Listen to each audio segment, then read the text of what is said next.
Lesson 4.2, we're going to be talking about equivalent expressions. Before we get into talking about these, there's something we need to kind of refresh our memories about that we talked about last year. It's called distributive property.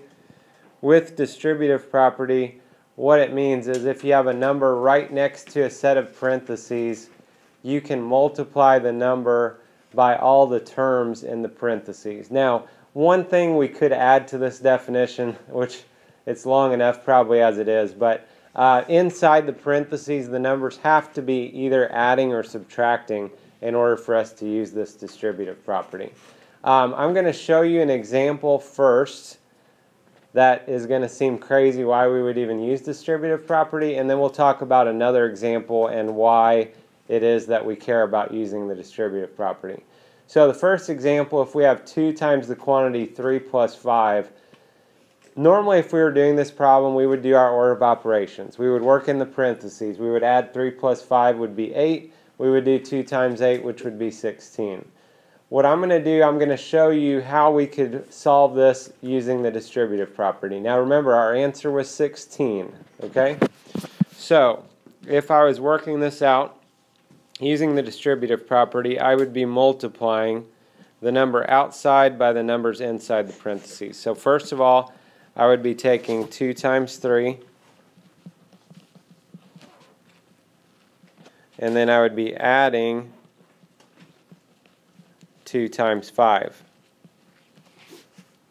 I put the little arcs there to remind myself that I need to multiply to both parts of what's in the parentheses there. Okay, once I get to that point, I know that multiplication has to happen before addition. So first I would be multiplying 2 times 3, which is 6. I'd be multiplying 2 times 5, which is 10. And then 6 plus 10 is 16, which was our answer the other way.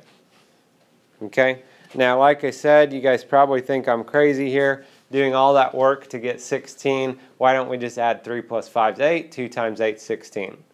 Okay, you have a good point. Normally, if that was the case, that's not how I would work this problem out. Okay, the reason I'm mentioning this to you, the reason I'm showing that to you is to prove that it works. Because if you look at the second example here, we have 4 times the quantity x plus 2. X plus 2, I have no idea what x is equal to. X could be equal to 0, it could be equal to 5, it could be equal to 1,000,000. I have no idea. So without knowing what x is equal to, I can't combine x plus 2 like I can combine 3 plus 5. I know 3 plus 5 is 8. X plus 2, I have no idea what that's going to be. What I can do, though, is what's called simplifying this expression by using the distributive property. So distributive property says we're going to multiply to the stuff in the parentheses. So we would be doing 4 times x plus 4 times 2. When we do that, 4 times x is 4x. We know the multiplication has to come before the addition, so we can go ahead and do 4 times 2, which is 8. And again, I don't know what x is, so I can't do anything else with this. We'll talk more about that later. 4x plus 8 is going to be my simplified expression. We have people that try to look at this and they try to say, well, I'm just going to make that a 12x. Well, we can't do that. Okay? Because, for example, let's say x was equal to 5. If x was equal to 5, this would be 4 times 5 plus 8. So 4 times 5 is 20 plus 8 is 28. So 28 is what I should get. If I did this and I said it's equal to 12x, now I'm doing 12 times 5, which is 60. Is 60 the same as 28? No, which means that 12x it does not work. Okay? Again, we have no idea what that x is equal to. The only case that that would work for is if x is equal to 1.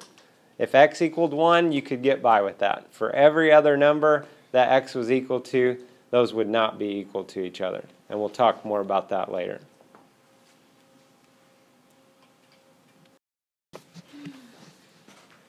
So equivalent expressions have the same value regardless of the value that is substituted for the variable in the expression. It sounds like a lot of words.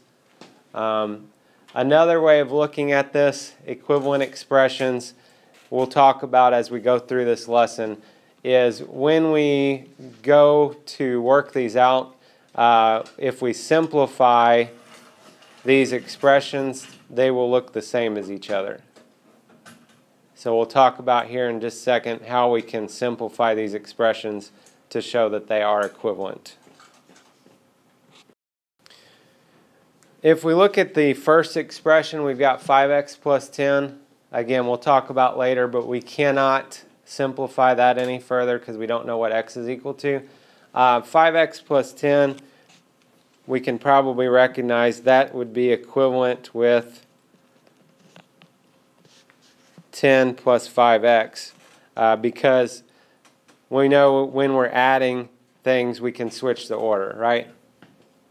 5x plus 10, 10 plus 5x, it's the same thing, just a different order. Now the second one, the reason we looked at the distributive property first is so we'd know how to do this. So if we would distribute this 5, if we would distribute that, we would have 5 times x plus 5 times 2. We know 5 times x is 5x. We know 5 times 2 is 10. And there, magically, that turns into 5x plus 10, which would also be equivalent. So these are actually all three equivalent expressions. That's going to be one of the things we're going to be doing in this lesson. Okay, we're going to be looking for those expressions that are in disguise, and we're going to be figuring out which ones are the same as each other.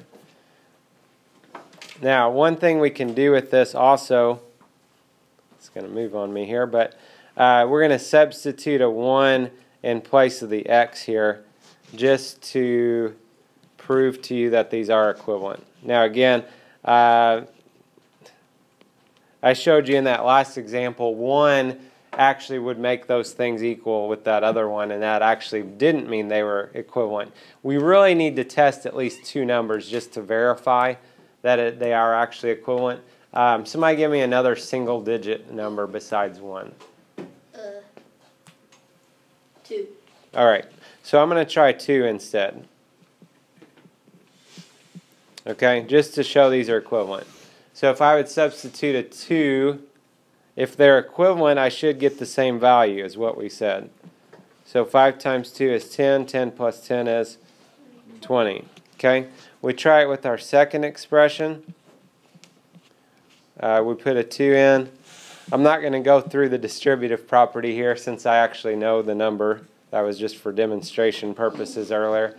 We know 2 plus 2 is 4, and then 5 times 4 is 20.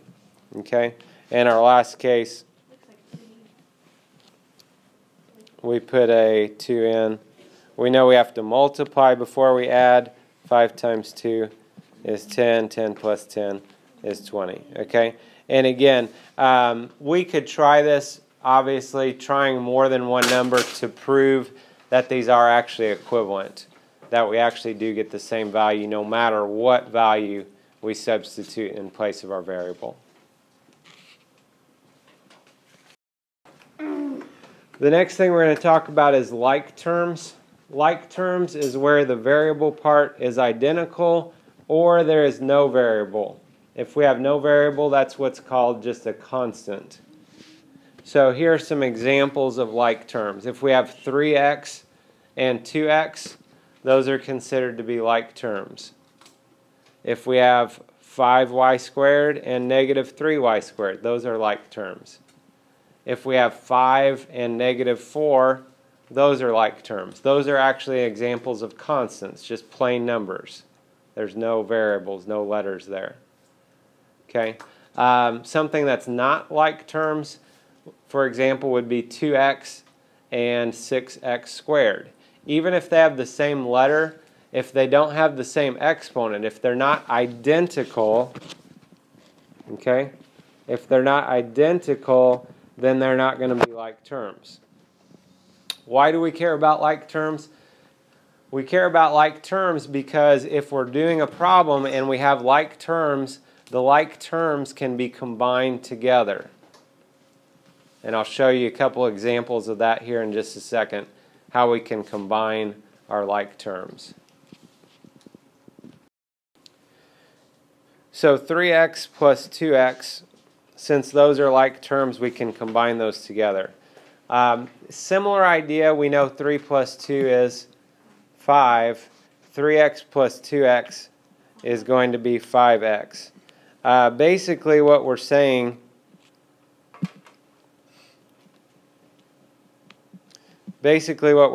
is if you took 3 times a number and 2 times a number and you added those together, that's the same as taking 5 times that number. So like if we took 3 times a million would be 3 million, 2 times a million would be 2 million, 3 million plus 2 million is 5 million. Same thing, 5 times a million would still be 5 million. Okay, so it's just a matter of simplifying this down, which is going to help us later on as we go through doing some problems, because what it means, it'll be less places. Like in the last lesson we substituted values for variables. Now instead of 2 places that I have to substitute and work it out, I only have 1 place I have to substitute. So instead of substitute, multiply, add, I'm just substitute multiplying and I'm done. 5 minus 4, obviously we know that is equal to 1. Those are like terms. We can just subtract and get our answer. Okay, but like I said, if you have variables involved, those have to have the same exponents. And also, you know, the example we talked about earlier, you know, if we have something like 3x plus 4, I can't just say that's 7x. 3x plus 4 are not like terms. I can't do anything with that. 3x plus 4 is as simplified as I can get that to be.